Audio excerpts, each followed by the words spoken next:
I apologize for an unattractive wife. Those were the shocking words blurted out by my mother-in-law, who suddenly snatched the mic from my father-in-law, who was giving a speech during our wedding ceremony. I'll discipline her properly from now on, to at least make her a better wife on the inside, she said, sounding satisfied, a stark contrast to the chilling silence that swept through the venue. I was flabbergasted and turned to look at my husband, only to find him smirking in a disturbing way. As my mind went blank and my body began to tremble from surprise and shock, an older gentleman purposefully made a loud noise as he stood from his seat. "Is that all you wanted to say?" he asked, drawing everyone's attention. He then walked towards me with confidence. "Oh my God, it's him!" The moment my husband saw him, his eyes widened in surprise. Ignoring his reaction, the man took my arm and said, "Let's get out of here." Before I could even open my mouth, he led me out of the reception hall. Dragging the dress I never wanted in the first place along the hotel corridor, a flood of thoughts began to fill my mind. My name is Angela, a 35-year-old woman. I grew up in a single-parent household after my parents divorced when I was in elementary school. In my 20s, my mother fell ill and needed care, so my days were filled with work and caring for her. Still single in my 30s, I met a man named Steven. He proposed to me even knowing that I was taking care of my mother after he visited my office for work and I assisted him at the reception desk. Steve was a great guy, and I thought I might never get another chance to marry if I didn't take this opportunity. But I couldn't just leave my mother alone. It's been a year since Steve and I started dating. The longer our relationship lasted, the more I struggled with my decision. However, Steve blew away all my worries, saying, "I know how much you care about your mother, so why don't we become a family of 3? Touched by his proposal, I decided to marry him. When we announced our marriage to both of our parents, my mother was overjoyed, but my soon-to-be mother-in-law, let's call her Ruth, had a completely opposite reaction. I'll tell you up front, I don't recognize a woman from a single-parent family as a worthy wife. That was the sharp comment she made when we visited Steve's house to introduce ourselves as a couple for the first time. From then on, every time we met for wedding preparations, she would respond to everything I said with sarcasm. "She's just an old hag who's past her prime, and she's got a mother to take care of. My poor son," she would say. "I can tolerate you insulting me, but please don't speak ill of my mother. After all, it was Steve who said he wanted to be a part of our family. I bet you used some sly tricks to seduce my son. I didn't do such a thing. Well, your mother probably cheated on your father, and that's why he left." Every time I tried to fight back, Ruth would lash out at me 10 times worse. I thought about talking to Steve about it, but I didn't want to burden him with this unnecessary worry on the threshold of our married life. Emboldened, my mother-in-law started interfering in the wedding plans and even showed up on the day we were picking out the wedding dress with my husband. "I'll choose the best wedding dress for you," she announced. "Mom has a great sense of style. She'll definitely pick a good dress. You're happy about it, aren't you?" My husband chimed in. "I appreciate your intentions, but I want to choose a dress that I personally like," I responded. "But I came all this way for you. I'm so disappointed," my mother-in-law said, sounding wounded. "Hey, don't make Mom cry," my husband snapped at me. He was always quick to side with his mother, especially when she played the victim. However, I could not give in when it came to the wedding dress, arguably one of the highlights of the wedding. "I'm really sorry, but I'll be choosing my own dress. This is a once-in-a-lifetime event, and I want to be completely satisfied with it," I stated firmly. Upon hearing my determination, my mother-in-law reluctantly backed off, but she held a grudge about it. And on the morning of the wedding day, she did something unthinkable. "What an awful dress. The veil's tasteless too. You'd look better wearing a garbage bag with a supermarket sale flyer on your head," she exclaimed upon seeing my wedding dress displayed in the dressing room of the hotel where the ceremony was held. I was really upset, but I wanted to avoid any trouble on my big day, so I tried to respond calmly. "My mom, who loves sewing, made the veil herself. We chose the dress together. I really like it," I replied. "You're going to wear something chosen by a woman who cheated and got dumped by her man?" Suddenly, my mother-in-law's eyes widened and she raised her voice, looking furious, and then she splashed canned coffee from her purse all over my dress.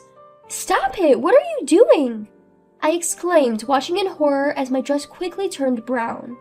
I quickly grabbed a towel nearby to wipe the dress, but it was too late.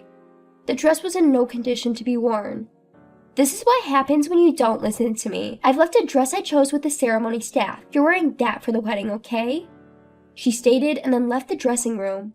She must have brought the canned coffee intending to ruin my dress from the beginning since she had another dress prepared. Knowing this, I was shaking with anger and frustration. I then headed to the separate waiting room where my husband was and tearfully explained what just happened. "This is so unfair. It's going to ruin the wedding." "What do you want me to do about it?" he retorted. "It's what your mother did. I've been silent until now, but there were other times." "Enough already. You're annoying." "Eh?" He interrupted, shouting in anger. His expression was just like my mother-in-law's when she spilled the coffee on my dress. I was taken aback by his sudden change in attitude, but he quickly seemed to snap back to reality and apologized. "Oh, I'm sorry. I just can't deal with this right now." My husband was sweating profusely and seemed extremely tense. Feeling sorry for barging in and losing my temper, I decided to calm down and listen to him. "You seem pretty stressed out. What's going on?" I asked. "Actually, the CEO of my company is suddenly attending our wedding." It seems that by chance, the CEO, who happened to be at the hotel for work, met Steven's boss, and after hearing about our wedding today, he prepared a gift. Furthermore, since one of Steven's colleagues couldn't attend due to sudden illness and there was an empty seat, they invited the CEO to participate as well. What a coincidence! "Showing off your skills here might lead to a promotion. You don't have time to worry about your dress. Just do as my mother says." I didn't appreciate the way he put it, but it seemed useless to argue with my absent-minded husband. So I decided to leave the scene. Then the wedding began. The ceremony at the church on the hotel's rooftop went off without a hitch, and I was relieved. Until the family speeches at the reception. My mother-in-law went all out. "Raised in a single-parent household, she lacks common sense and is an ugly bride, but I'll make sure to discipline her."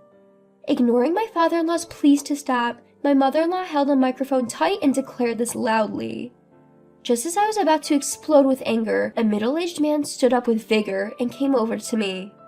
"You don't belong in a place like this," the man said, staring at my mother-in-law.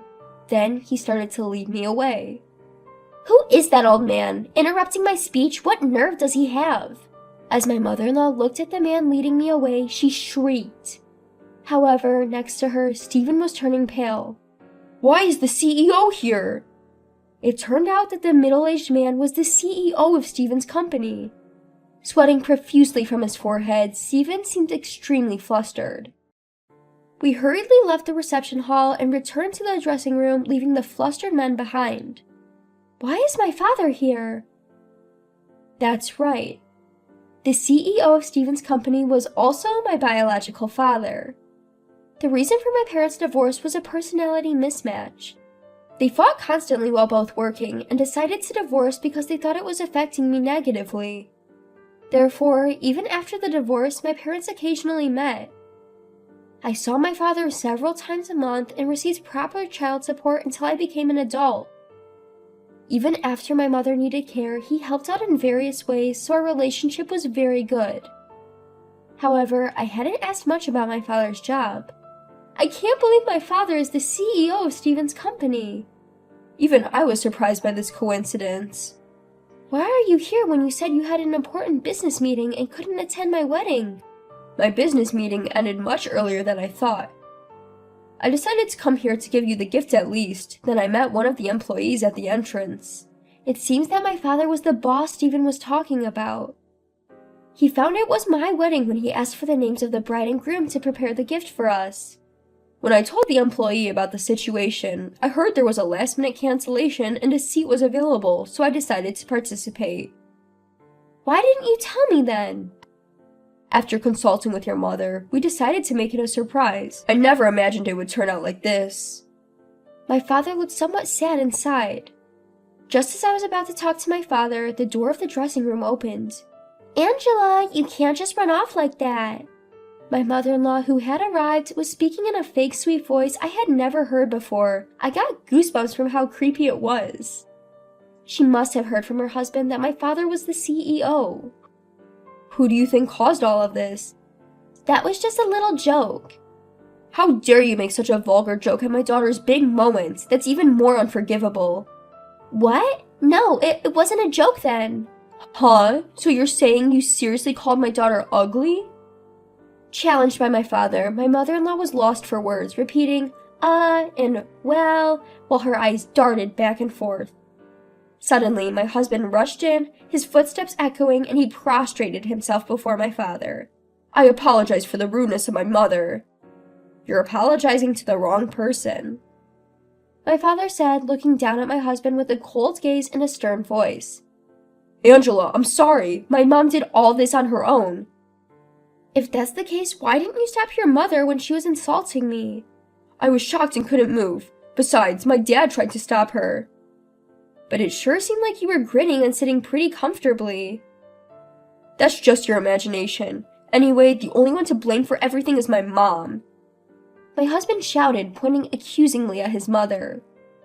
Stephen, are you betraying your mama? Didn't we agree to discipline this cheeky wife together?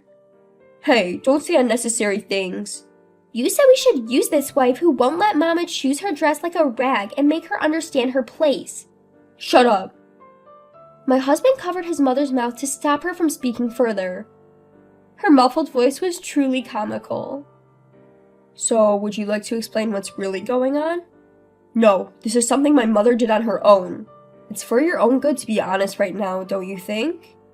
Upon my father's stern questioning, my husband shuddered and finally began to speak. When Angela insisted on choosing her wedding dress, my mother said she would become a cheeky wife if not properly disciplined. What's wrong with choosing my own dress? It's only natural that a wife listens to her mother-in-law, isn't it? If you can't even do that, I thought you'd become a bad wife who wouldn't listen to her husband in the future. First of all, a married couple should be equals, right? There's no hierarchy. If I can't make you listen to me, there's no point in marrying a woman on the verge of becoming an old hag. The truth finally slipped out of my husband's mouth.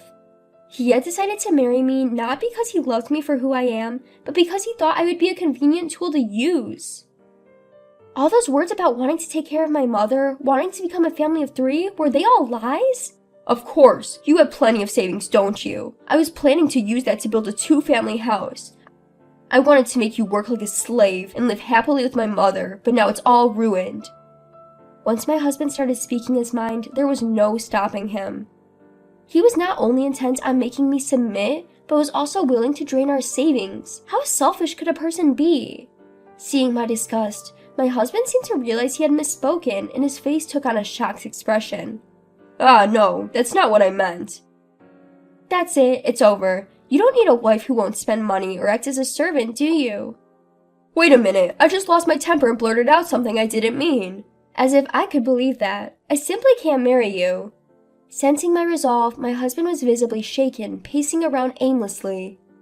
Then he seemed to remember something. Our wedding is today. We can't possibly send the guests home now. I will apologize to our guests and return their gifts. Since your mother is the cause of our canceled engagement, you will bear the cost of the wedding. You're joking. Even if we were to break up, it's your fault for making a fuss about one little outburst from my mom. As if it was just one time. Huh? All the awful things you've said to me, they're all right here. I pulled out my smartphone from my purse. On it, I had recorded countless unbearable words from my mother-in-law. Pressing the play button, words like poor, ugly, harsh woman came out in quick succession in her unpleasant voice. When did I record all this? Well, I'm not a fool, you know. I will be claiming damages for emotional distress. I was just trying to discipline my daughter-in-law. I didn't do anything wrong.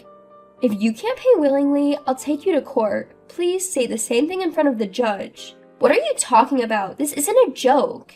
Realizing she'd be at a disadvantage in court, my mother-in-law went pale and slumped on the spot. I'll reconsider your position at the company as well. With the final nail in the coffin for my father, my husband finally broke down and fell to his knees. I'm sorry, Angela. Please forgive me. That's right, Angela. You're already married. You can't just divorce so easily.